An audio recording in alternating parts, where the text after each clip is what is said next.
अस्सलाम वालेकुम दोस्तों, मैं आपको परफेक्ट वेब सॉल्यूशंस की तरफ से complete code igniter 3 for beginners की इस ट्यूटोरियल सीरीज़ में खुश आमदीद कहता हूं। मेरा नाम इमरान कासिम है और ये हमारा complete code igniter 3 for beginner की सीरीज़ का चौथा हिस्सा है, मतलब पार्ट 4 है। और आज के इस वीडियो ट्यूटोरियल में हम सीखेंगे कि मॉडल्स क्या होते हैं और कैसे हम कोड इग्नाइटर को डाटाबेस से कनेक्ट कर सकते हैं, फिर डाटा उसमें इंसर्ट कर सकते हैं और डाटा फेच कर सकते हैं। इसके लिए मैं कोई फ़िलहाल इंटरफेस यूज़ नहीं करूँगा, लेकिन नेक्स्ट वीडियो ट्यूटोरियल में जब हम कंप्लीट एक फॉर्म बनाएंगे तो उसके फॉर्म्स के बारे में सीखेंगे, तो उसमें हम फिर कंप्लीट फॉर्म के थ्रू डाटा इंसर्ट करना और डाटा फेच करना हम सीखेंगे। और इसके अलावा पूरा एक क्रड बनाएंगे जिसमें हम क्रिएट, रीड, अपडेट और डिलीट यूज़ करेंगे। तो इससे पहले कि मैं अपने इस वीडियो ट्यूटोरियल को स्टार्ट करूं, मैं आपसे रिक्वेस्ट करूंगा कि आपने अगर अभी तक मेरे चैनल को सब्सक्राइब नहीं किया तो काइंडली इसको सब्सक्राइब कर लें, ताकि मेरी आने वाली वीडियोस या मेरी आने वाली सीरीज़ के नोटिफिकेशन आपको आपकी ईमेल में या आपकी यूट्यूब ऐप में आपको मिल जाए और आप उनसे अप टू डेट रह सकें। Thank you very much. तो चलिए शुरू करते हैं इस वीडियो ट्यूटोरियल को। तो दोस्तों, सबसे पहले मैं यहाँ पे अपने आपको दिखा दूँ कि ये हमारा लास्ट वीडियो ट्यूटोरियल पार्ट 3 था और यहाँ पे हमने अपने क्लोज़ किया था, जिसमें हमने सर्विसेज का मेन्यू एक एक्स्ट्रा ऐड किया था। तो इससे पहले मैं यहाँ पे टाइमर को स्टार्ट कर लेता हूँ, ताकि मुझे याद रहे कि मैंने कितनी देर हो गई है ट्यूटोरियल को बनाते हुए। मैं ज़्यादा लंबा नहीं करना चाह रहा ट्यूटोरियल को, तो मैं टाइमर स्टार्ट करता हूँ। तो टाइमर स्टार्ट कर दिया। अब मैं चलता हूँ अपने फेवरेट टेक्स्ट एडिटर की तरफ जल्दी से और आपको दिखाता हूँ कि कोड इग्नाइटर को डेटाबेस से कनेक्ट करने के लिए हमें जो फाइल यूज़ करना पड़ती है वो है एप्लीकेशन के अंदर कॉन्फ़िग के फोल्डर में database डॉट php फाइल। इस फाइल में हम कनेक्ट करते हैं डेटाबेस से अपने कोड इग्नाइटर को। तो इसके लिए हमें यहाँ पे यूज़र नेम देना होता है, पासवर्ड और डेटाबेस का नाम देना पड़ता है। तो उससे पहले हमें यहाँ पे डेटाबेस क्रिएट करनी पड़ेगी। तो मैंने ऑलरेडी डेटाबेस विद DBCI3 के नाम से बनाई हुई है, जिसमें कोई टेबल नहीं है।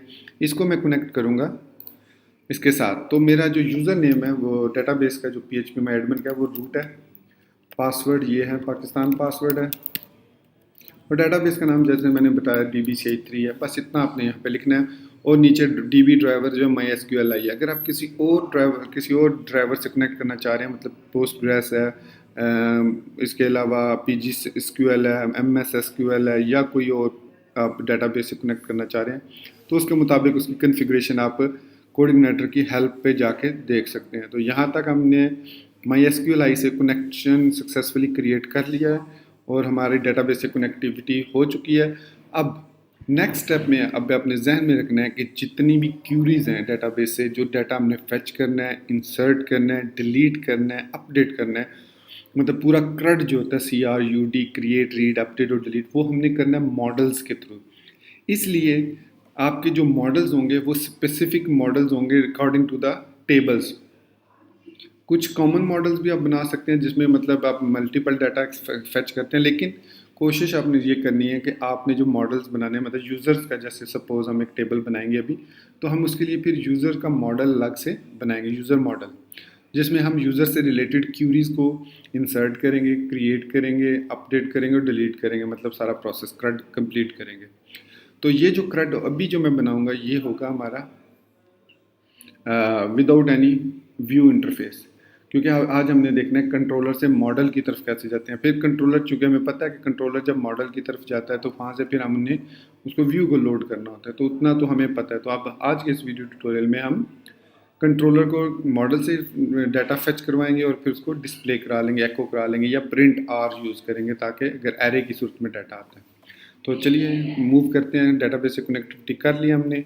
अब मैं क्या करूँगा, अब मैं कंट्रोलर में जाऊँगा और यहाँ पे एक नया कंट्रोलर बनाऊँगा, न्यू फाइल, और यहाँ पे इसका नाम मैं रखूँगा यूज़र डॉट PHP। सेव करूँगा इसको यूज़र डॉट PHP के नाम से। फिर मैं यहाँ पे सिंपली PHP को टैग को स्टार्ट करूँगा और यहाँ पे लिखूँगा class user x tends CI controller, और ये हमारी अब कंट्रोलर की क्लास बन गई, CI कंट्रोलर से एक्सटेंड होगी। अब हमने यहाँ पे क्या करना है कि यहाँ पे सबसे पहले हम पब्लिक फंक्शन कंस्ट्रक्ट बनाएंगे, फिर इसमें हम सिंपली लिखेंगे पेरेंट अंडरस्कोर कंस्ट्रक्ट। अच्छा, पेरेंट अंडरस्कोर कंस्ट्रक्ट इसलिए होता है कि अगर हमने कोई चीज़ चेंजेस, ये वैसे मोस्टली जो हमारे सिस्टम के मतलब मॉड्यूल्स हैं, जैसे सीआई कंट्रोलर है, सीआई मॉडल है, उनमें हमें ज़रूरत नहीं है पेरेंट कंस्ट्रक्ट लिखने की, क्योंकि वो तो ऑलरेडी स्केलेटॉन्स होते हैं, उसमें ऐसा कुछ कोई कनेक्शन नहीं लिखा होता है, ऐसी कोई चीज़ नहीं लिखी होती जिसको हमने कंस्ट्रक्ट करना होता है, वो जस्ट स्केलेटॉन होता है। लेकिन ये लिखना इसलिए प्रैक्टिस ज़रूरी है क्योंकि कल को अगर आप कोई ऐसा कंट्रोलर बनाते हैं जो बेस कंट्रोलर मतलब सीआई कंट्रोलर से एक्सटेंड हो रहा हो, लेकिन उसमें कुछ एक्स्ट्रा कंस्ट्रक्ट हो रहा हो, एक्स्ट्रा फंक्शनैलिटी ऐड हुई हो कंस्ट्रक्टर के थ्रू, और आपको पता है कंस्ट्रक्टर जो है वो एक मैजिक मेथड है जो ऑटोमेटिकली एग्जीक्यूट होता है। अगर आपको इसके बारे में नहीं पता कंस्ट्रक्ट कैसे काम करता है, सॉरी, तो आप इसके लिए मेरी PHP ऊप की सीरीज़ को भी देख सकते हैं, वो भी उर्दू में ही है। तो हमने यहाँ पे कंस्ट्रक्ट लिखा। अब इस इस कंट्रोलर में हम यहाँ पे जो नया फंक्शन बनाएंगे उसमें पहला फंक्शन होगा जो गेट यूजर्स करेगा, दूसरा फंक्शन होगा जो गेट यूज़र करेगा, मतलब एक यूज़र्स का जो फंक्शन होगा वो तमाम यूज़र्स को डेटाबेस से फेच करेगा। दूसरा गेट यूज़र का जो फंक्शन होगा उसको हम आईडी पास करेंगे और उस आईडी की बेस पे वो डेटाबेस से डाटा फेच करेगा। और तीसरा होगा अपडेट का, चौथा होगा डिलीट का। तो सबसे पहले हम यहाँ पे पब्लिक 4 फंक्शन बना लेते हैं। पब्लिक फंक्शन गेट यूज़र्स, ये फंक्शन क्या करेगा, सॉरी गेट यूज़र नहीं, गेट यूज़र्स, ये तमाम यूज़र्स को फेच करेगा। इसके बाद हम पब्लिक फंक्शन गेट यूज़र बना लेते हैं और उसको आईडी पास करेंगे, तो ये आईडी की बेस पे यूज़र को फाइंड करेगा। फिर हम पब्लिक फंक्शन डिलीट यूज़र और इसको भी हम आईडी पास करेंगे। फिर इसके बाद पब्लिक फंक्शन होगा अपडेट यूज़र। अब इसमें हम आईडी भी पास करेंगे और डाटा साथ पास करेंगे जिसको हमने अपडेट करना है। तो ये हमारे पास 4 फंक्शन बन गए, क्रिएट हो गया, रीड हो गया, अपडेट हो गया और डिलीट हो गया। तो ये हमारे पास गेट यूज़र है, ये रीड है, और हाँ इंसर्ट का भी फंक्शन हमने इसको टॉप पे रखते हैं। पब्लिक फंक्शन इंसर्ट यूज़र, तो इंसर्ट यूज़र क्या करेगा, इंसर्ट यूज़र जो है हमारा इंसर्ट करेगा करंट यूज़र को। तो जो डाटा है वो हमारा आना चाहिए उसकी तरफ से, यूज़र की तरफ से, लेकिन चूंकि हम यहाँ पे इसी से इंसर्ट कर रहे हैं तो हम इसके अंदर ही डाटा को, यहाँ पे स्टैटिक डाटा होगा, जैसे data is equal to array होगा, उसमें हम कौन कौन सा डाटा पास करेंगे, यूज़र नेम होगा, फिर उसके बाद जैसे मैं अपना नाम लिख देता हूँ, फिर यहाँ पे ईमेल होगा, यहाँ पे मैं ईमेल लिख देता हूँ, और पासवर्ड होगा।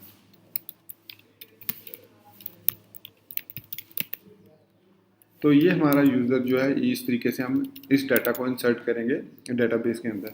तो चलिए फिर, अब मैंने जैसे कहा कि हमें इसके लिए मॉडल बनाना पड़ेगा, तो मॉडल्स की तरफ जाते हैं। मॉडल्स के फोल्डर में हम न्यू फाइल क्रिएट करेंगे और उसका नाम रखेंगे यूज़र मॉडल, ये नाम रखें .php यूज़र मॉडल।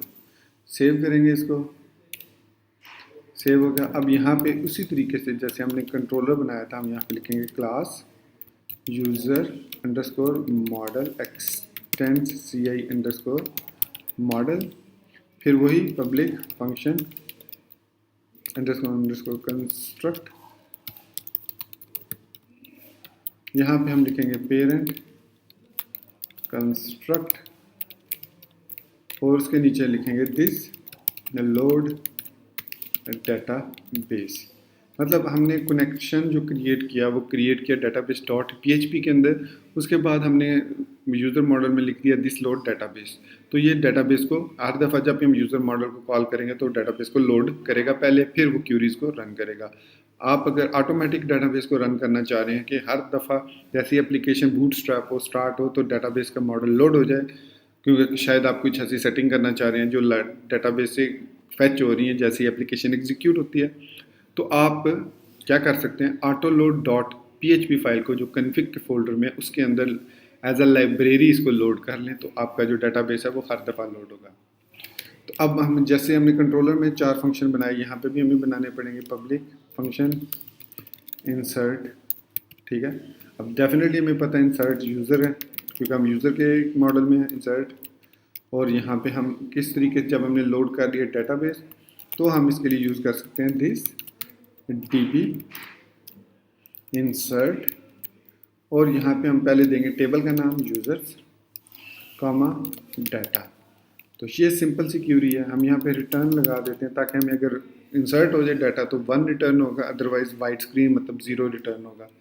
फिर पब्लिक फंक्शन गेट यूज़र्स, ये क्या करेगा, रिटर्न करेगा दिस। इसका मतलब है कि ये जो फंक्शन है ये तमाम यूज़र्स को डाटाबेस से फेच करके हमें रिटर्न करेगा। सो public function gate user ID, यहाँ पे हम आईडी देंगे और ये हमें करेगा पहले सबसे दिस db वेयर, और यहाँ पे हमने वेयर क्लॉज देना है। तो यहाँ पे हमारे पास आईडी है और कॉमा आईडी, और फिर उसके बाद हम लिखेंगे this return this db get users.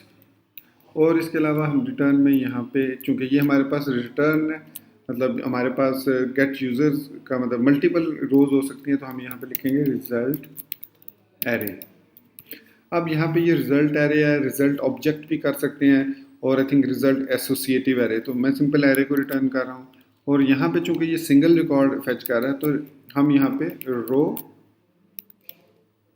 Array का फंक्शन यूज़ करेंगे, तो ये रो को एरे करेगा, रिटर्न करेगा एक रो को। तो पब्लिक फंक्शन, अब हमने क्या करना है, अपडेट का फंक्शन, और ये गेट है और ये हम रख लेते हैं गेट ऑल, क्योंकि यूज़र अजीब सा लग रहा है क्योंकि हम यूज़र के मॉडल में ऑलरेडी।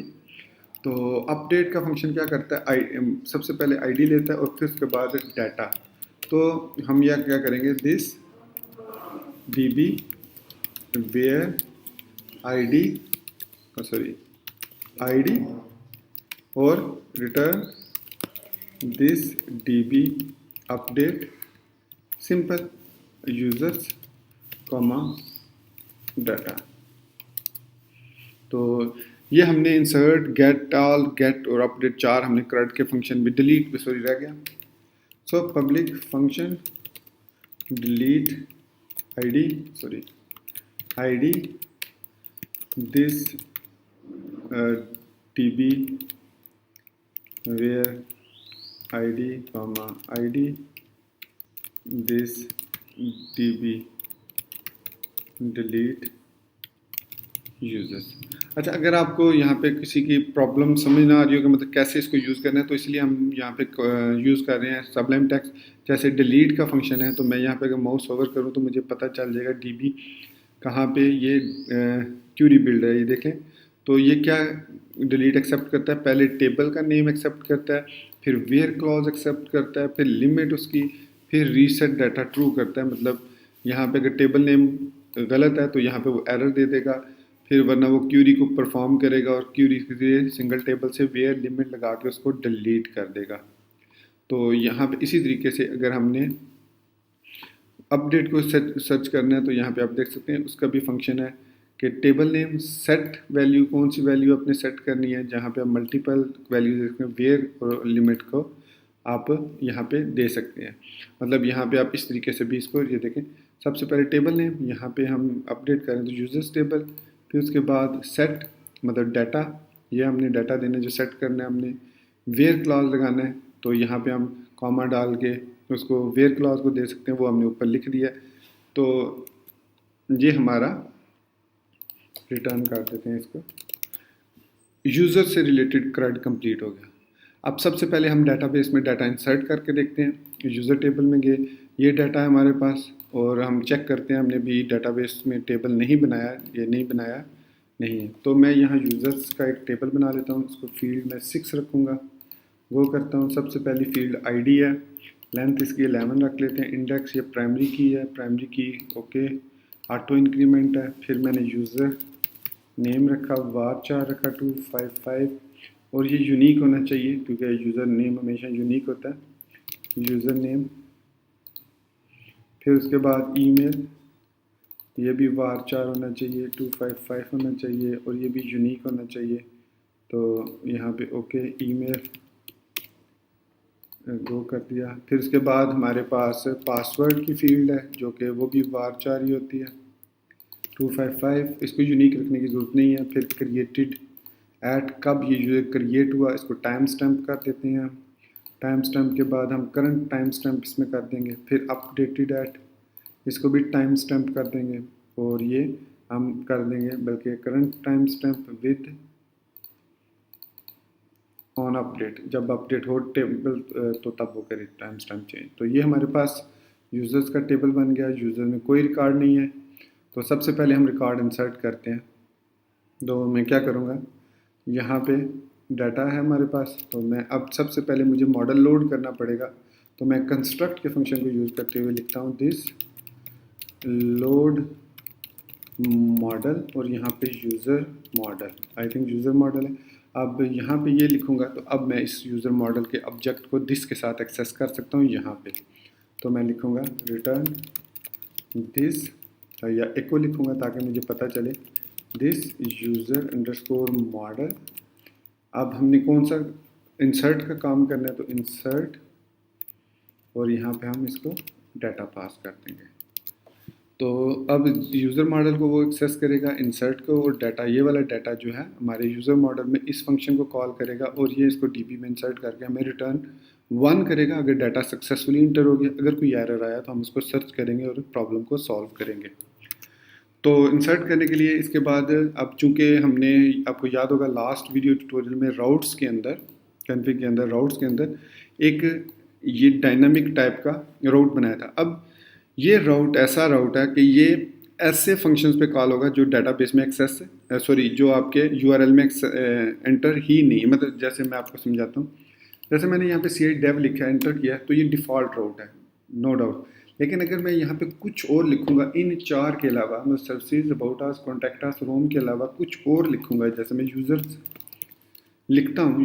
लिखता हूँ तो वो पेज नॉट फाउंड देगा। हालांकि ये यूज़र, या मैं सपोज यूज़र लिख देता हूँ क्योंकि यूज़र, तो ये कह रहा है 404 पेज नॉट फाउंड, मतलब हालांकि यूज़र का कंट्रोलर मौजूद है लेकिन वो इसको एक्सेस नहीं कर रहा। किसकी वजह से? इस डायनामिक राउट की वजह से। ये डायनामिक राउट हमेशा आपका लास्ट राउट होना चाहिए लिस्ट में, मतलब जो आपने राउट्स बनाने हैं उनमें लास्ट राउट में। इसको यहाँ से रिमूव कर देता हूँ, फिलहाल इसकी ज़रूरत नहीं है हमें। तो लास्ट राउट होना चाहिए, मतलब अगर आपने अब यूज़र कंट्रोलर के बेस पे ये राउट्स बनाने हैं कि गेट यूज़र कब कॉल हो, इंसर्ट कब हो, डिलीट कब हो, अपडेट कब हो, तो इसको आपने डिफ़ाइन करना है इस राउट से ऊपर, इस राउट से, डायनामिक राउट से ऊपर। अगर नीचे करेंगे तो भी वो काम नहीं करेगा। सपोज मैं यहाँ पे आपको दिखाता हूँ राउट यूज़र, मतलब जैसे यूज़र लिखा हुआ है तो क्या करे, यूज़र को कॉल करे, उसके अंदर इंडेक्स वाले मेथड को कॉल करे, यूज़र के अंदर इंडेक्स वाले मेथड को। तो ये राउट सही है, करेक्ट है। तो अगर मैं दोबारा इसको रीलोड करता हूँ तो देखें वो काम नहीं कर रहा। तो इसलिए मैं इसको यहाँ से कट करूँगा, कोई चेंजेस नहीं करूँगा, बल्कि इसको मैं डिफ़ॉल्ट कंट्रोलर के बाद यहाँ पे एंटर करूँगा और एनी वाले राउट से ऊपर। अब मैं इसको रन करता हूँ तो सॉरी यूज़र राउट यूज़र स्लैश इंडेक्स, तो ये हमारे पास, सॉरी इंडेक्स का तो मेथड इसमें है ही नहीं है, इंसर्ट यूज़र है, sorry for that, insert user है।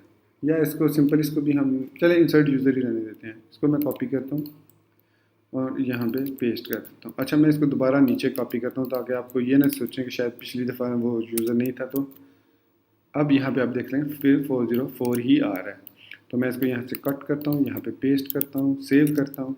अब मैं इसको रन करूँगा तो अब आपके पास यहाँ पे 1 रिटर्न हुआ, मतलब जो डाटा हमने यहाँ पे डाटाबेस में यूज़र के कंट्रोलर में ये वाला जो डाटा दिया था, यूज़र नेम ये, ईमेल ये और पासवर्ड, तो ये इंसर्ट हो गया। इसको चेक करते हैं, ब्राउज में जाते हैं तो आप ये देख सकते हैं डाटाबेस में डाटा इंसर्ट हो चुका है। अब मैं दूसरा डाटा यहाँ पे इंसर्ट करता हूँ, यहाँ पे थोड़ी सी मैं चेंज करके दूसरा डाटा ईमेल को मैं, और फिर एक दफ़ा मैं इसको एग्जीक्यूट करता हूँ, फिर हमारे पास 1 आ गया। तो अब मैं इसको रीलोड करूँगा तो हमारा डाटा सेकंड रो भी इंसर्ट हो चुकी है। तो ये था इंसर्ट करने का तरीका। अब हमने इंसर्ट को कॉल नहीं करना, बल्कि अब हम बात करते हैं गेट यूज़र्स की। तो चूँकि हमारा मॉडल लोड हो रहा है कंस्ट्रक्ट के थ्रू, हाँ अगर आप इसको ग्लोबली एक्सेस करना चाह रहे हैं तो आप इसको लोड करेंगे database auto load dot PHP में। लेकिन चूंकि हमने ऐसा मॉडल बनाया जो सिर्फ और सिर्फ यूज़र कंट्रोलर के लिए और जितने भी फंक्शन है वो यहीं पे एक्सेस करने हैं, तो इसलिए बेस्ट है कि इसको हम कंस्ट्रक्ट के फंक्शन में लोड करें ताकि गैर ज़रूरी लोड ना पड़े आपके सर्वर पे। तो गेट यूज़र में भी हम यूज़र्स का फंक्शन रखेंगे और दिस यूज़र मॉडल और गेट ऑल। फिर हम यहाँ पे अब चूंकि ये यूज़र मल्टीपल एरे की सूरत में आएगा तो यहाँ पे हम प्रिंट आर यूज़ कर लेते हैं यूज़र्स। तो अब देखेंगे कि हमारे पास यूज़र्स जो हैं वो रिटर्न होंगे। तो this user model get all, तो गेट ऑल का फंक्शन हमारे पास कहाँ पे है, यूज़र मॉडल के अंदर, सॉरी ये वाला। तो गेट ऑल क्या करेगा, रिटर्न करेगा रिजल्ट एरे की सूरत में। तो यहाँ पे हम आते हैं वापस, इसका राउट बनाना है, पहले राउट्स में आएंगे। अब इसी राउट के नीचे यहाँ पे user slash all, user slash all, और इसमें हम किस मेथड को कॉल कर रहे हैं यूज़र के अंदर, यूज़र कंट्रोलर के अंदर गेट यूज़र्स। इसको हम कॉपी करेंगे और यहाँ पे पेस्ट कर देंगे। सेव किया। अब हमारे पास जो राउट है वो यूज़र स्लैश ऑल है, ये मैं इंसर्ट किया। तो अब आप देख सकते हैं हमारे पास तमाम यूज़र्स रिटर्न, और जो दो यूज़र हमने एंटर किए थे वो दोनों यहाँ पे फैच होके हमारे पास आ गए। अगर आप इसको और खूबसूरत तरीके से डिस्प्ले करवाना चाह रहे हैं तो इससे पहले प्रिंट से पहले एको प्री कर लें। अच्छा, आप गौर करिएगा, मैं जो आउटपुट है वो कंट्रोलर में ही कर रहा हूँ, ये प्रॉपर वे नहीं है, लेकिन ये आपको समझाने के लिए है ताकि मुझे ज़्यादा कोड ना लिखना पड़े और हमारा ट्यूटोरियल ज़्यादा लंबा ना हो। तो अब आप देखेंगे कि यहाँ पे हमारे पास आप देख सकते हैं एरे, एरे के अंदर एरे, और इसके अंदर यहाँ पे हमारे पास आ गया दो एरे, जिसमें दो रिकॉर्ड हमारे पास आ गए। अब यहाँ पे मैंने रिजल्ट एरे किया, अगर मैं सिर्फ रिजल्ट करता हूँ, रीलोड करता हूँ, तो ये देखें इसमें अब ये जो एरे है और ये ऑब्जेक्ट की सूरत में रिटर्न हो रहा है। अगर रिजल्ट एरे करेंगे तो ये भी एरे है और ये भी एरे है, ठीक है। जबकि अगर हम यहाँ पे सिंपल रिजल्ट करेंगे तो ये हमारे पास ऑब्जेक्ट की सूरत में आएगा, और ऑब्जेक्ट को एक्सेस करने का मतलब एसोसिएटिव एरे की सूरत में हमारे पास आएगा। तो इसको एक्सेस करने का तरीका दूसरा है। तो ये हमारे पास आ गया, ये राउट हमने बना लिया, दो राउट हमारे पास बन गए।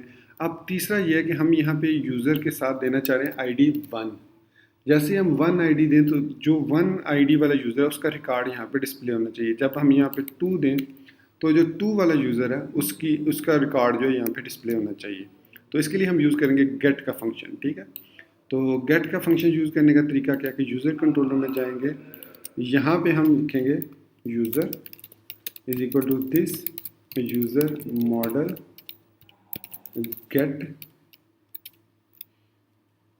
और एको प्री, चूँकि ये भी रिटर्न तो एरे की सूरत में ही होगा यूज़र। तो गेट का फंक्शन क्या करेगा, गेट में क्या करेंगे गेट में हमने ये रो एरे की, मैं इसको रो कर देता हूँ, ठीक है।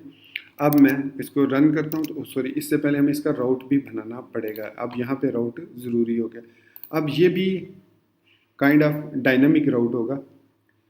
अब यहाँ पे आप देख सकते हैं कि यहाँ पे हमारे पास राउट में ये चीज़ चेंज हो रही है, ये 1 है, 2 है, 3, यहाँ भी ये चीज़ें चेंज हो रही है। तो इसका मतलब यहाँ तक ये डायनामिक है, बाकी स्टैटिक है। तो मैं इसको कॉपी करता हूँ, पेस्ट करता हूँ, यूज़र स्लैश, अब ये हम आईडी के थ्रू कर रहे हैं और आईडी नंबर है, तो हम यहाँ पे लिख सकते हैं नंबर हो, और फिर हम क्या, कौन सा कंट्रोलर है, गेट यूज़र है स्लैश, अब यहाँ पे हम $1 लगा देंगे। तो इसका मतलब है कि ये डायनामिक हो गया हमारे पास। हम यूज़र के बाद जब कोई भी नंबर देंगे तो वो नंबर इस $1 की मदद से हमारे पास यहाँ में आईडी में आ जाएगा, और फिर हम यूज़र को गेट करेंगे और यहाँ पे उस आईडी को हम पास करेंगे। ये गेट की आईडी जो है यहाँ पे आएगी, और ये फिर उस पेज पे वेयर क्लॉज रन करेगा और रिटर्न कर। यहाँ पे हम एक और काम कर लेते हैं, रिटर्न करने से बल्कि यहाँ पे नहीं करते, यहाँ पे कर लेते हैं कि जब ये रिटर्न हो जाए तो प्रिंट आर करने के बाद यहाँ पे एको दिस db, या अगर लास्ट क्यूरी दिस db, मेरे ख्याल में ये यहाँ पे रिटर्न, क्योंकि लास्ट क्यूरी, ये फंक्शन हमारी क्यूरी बिल्ड करके हमें रन करेगा कि क्या क्यूरी हमने रन की इसको गेट करने के लिए। तो अब हमने क्रिएट कर लिया। अब यहाँ पे दिस cdev यूज़र 1 लिखेंगे हम। तो हमारे पास एक यूज़र की सारी आईडी आएगी और नीचे लिखा हुआ आप देख सकते हैं कि select static from users where ID is equal to 1, ये हमारी क्यूरी है, ये भी लिखी हुई आ गई नीचे। तो हमें मतलब इसका मतलब है कि ये वाली क्यूरी एग्जीक्यूट हुई और ये वाला रिजल्ट हमारे पास आया। इसी तरीके से अगर हम यहाँ पे 2 करेंगे तो हमारे पास ये देखें ID 2 वाला रिकॉर्ड आ गया। अगर मैं यहाँ पे 3 करूँगा तो क्यूरी तो रन लिखी हुई आई कि select static from user where ID is equal to 3, लेकिन यूज़र कोई नहीं आया क्योंकि हमारे पास टेबल के में सिर्फ 2 ही रिकॉर्ड है, 1 और 2, 3 वाला एक्सेस ही नहीं है। तो हम यहाँ पे अब हम कर क्या सकते हैं कि यहाँ पे जो कंट्रोलर है, ये यूज़र का कंट्रोलर है। अब हमने यहाँ पे प्रिंट यूज़र किया, तो इफ़ यूज़र, तो उस सूरत में ये वाली क्यूरी इको करे, सॉरी इसको हम इसमें करेंगे एल्स शो 404। अब हम रन करते हैं तो हमारे पास रिकॉर्ड मौजूद है। अगर मैं 3 करता हूँ तो 404 पेज नॉट फाउंड का एरर आ गया हमारे पास। तो हम इसको कस्टमाइज़ भी कर सकते हैं 404 को, कि यूज़र नॉट फाउंड 404 की जगह हम लिख सकते हैं 404 यूज़र नॉट फाउंड, ये भी हम लिख सकते हैं। ये आगे चल के हम इसको कस्टमाइज़ करेंगे एरर पेज को 404 को। जैसे हम यहाँ पे ये कर रहे हैं तो ये हमारे पास कॉमन का ये एरर है, लोड एक्सेप्शन कर रहा है और एक्सेप्शन की क्लास को हम ओवरराइड कर सकते हैं। तो चलिए देखते हैं कितना हमारे पास टाइम हो चुका है।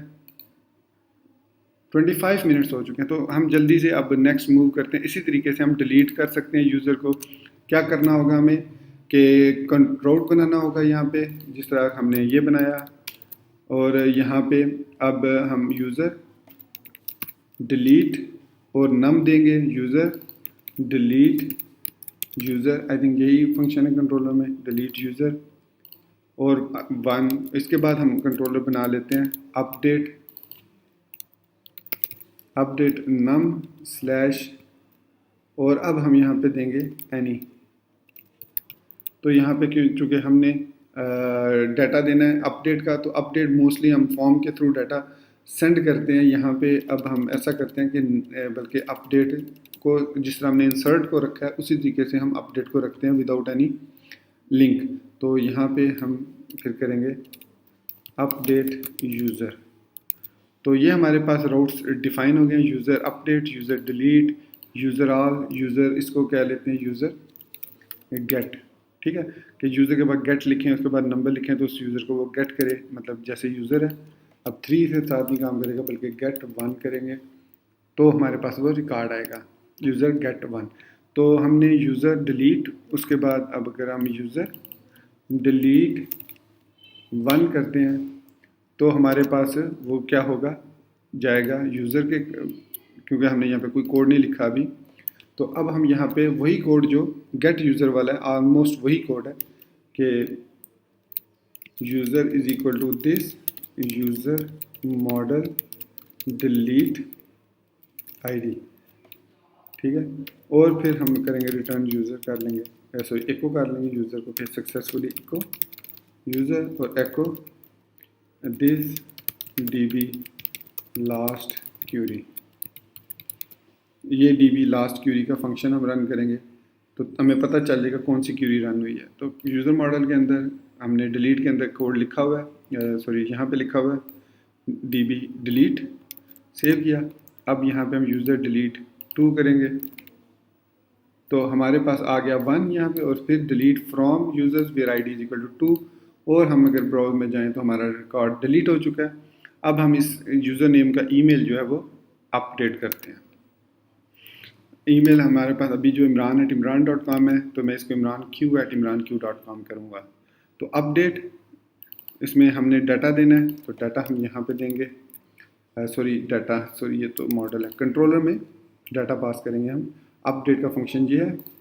सो हम आईडी जो है वो उधर से डायनामिकली देंगे, बल्कि आईडी डायनामिक ही दे देते हैं जिसका डाटा हमने अपडेट करना है।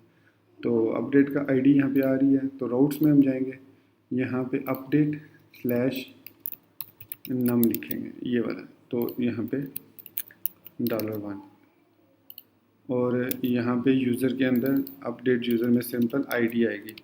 तो अब हमारे पास डाटा जो है वो है वही वाला डाटा कॉपी करते हैं ये वाला।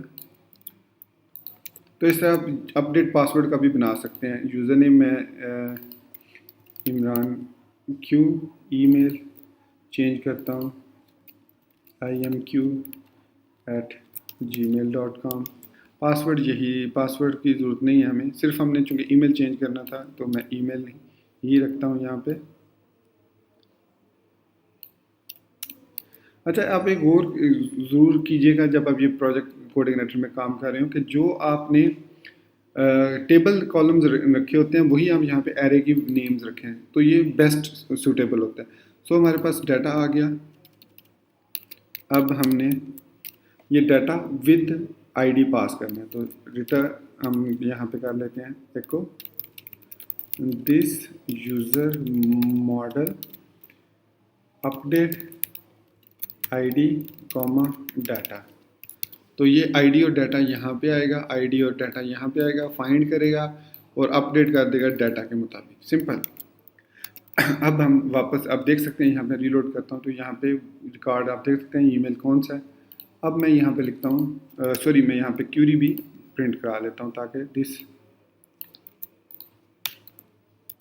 ठीक है, this D B last query, और आई थिंक रिटर्न 1 और 2 ही करेगा ये, ठीक है।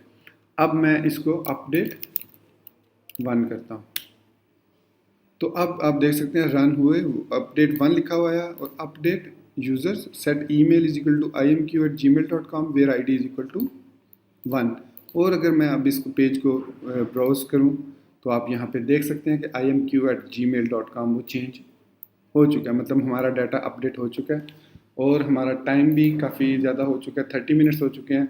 तो दोस्तों यहाँ पे मैं इस वीडियो ट्यूटोरियल को स्टॉप करता हूँ और यहीं से मैं नेक्स्ट वीडियो में जाऊँगा जिसमें मैं फॉर्म ऑलरेडी डिज़ाइन कर चुका हूँगा, जिसके अब हम फॉर्म के थ्रू डाटा को इंसर्ट अपडेट डिलीट करेंगे नेक्स्ट वीडियो ट्यूटोरियल में। तो मिलते हैं नेक्स्ट वीडियो ट्यूटोरियल में और मैं आपसे अब इजाज़त चाहूँगा और उम्मीद करता हूँ कि आप मेरी इस वीडियो को लाइक करना नहीं भूलेंगे। So thank you for being with me till end. Take care. Allah Hafiz and bye.